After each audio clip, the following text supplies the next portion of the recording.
మన జీవక్రియను మెరుగ్గా ఉంచడంలో ప్రోటీన్లది ముఖ్య పాత్ర. అందుకే మీరు రోజు తినే ఆహారంలో సరిపడా ప్రోటీన్ ఉండేలా చూసుకోవాలని వైద్యులు సూచిస్తున్నారు.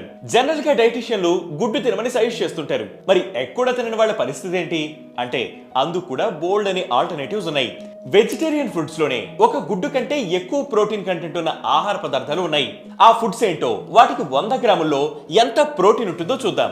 టోఫు లేదా సోయా పన్నీర్ లో 100 గ్రాములకు 10 గ్రాముల ప్రోటీన్ ఉంటుంది. పన్నీర్ లో 14 గ్రాములు, గ్రీక్ యోగట్ లో 10 గ్రాములు, సోయ్ చుంక్స్ లో 52 గ్రాములు, క్యూనోలో 14 గ్రాములు, అమరంత్ లో 13 గ్రాములు, ఎడమమిలో 11 గ్రాములు, టెంఫులో 19 గ్రాములు, మూంగ్ దాల్ 9 గ్రాములు, చన్నా దాల్ 9 గ్రాములు, బ్లాక్ బీన్స్ 9 గ్రాములు, కిడ్నీ బీన్స్ 9 గ్రాములు, పీనట్స్ 25 గ్రాములు, ఆల్మండ్స్ 21 గ్రాములు, పిస్తా 20 గ్రాములు, ఫ్లాక్ సీడ్స్ 18 గ్రాములు, చియా సీడ్స్ 17 గ్రాములు, పంప్కిన్ సీడ్స్ 19 గ్రాములు, సన్ఫ్లవర్ సీడ్స్ 21 గ్రాములు, హెంప్ సీడ్స్ 32 గ్రాములు. ఇలా పైన చెప్పుకున్న ఫుడ్స్ అన్నిట్లో 100 గ్రాములకి అంతంత ప్రోటీన్ ఉంటుందన్నమాట. సో ఎగ్ అండ్ మీట్ కాకుండా మీరు ప్రోటీన్ ఫుడ్ తినాలి అనుకుంటే ఈ ఫుడ్స్ ట్రై చేయండి.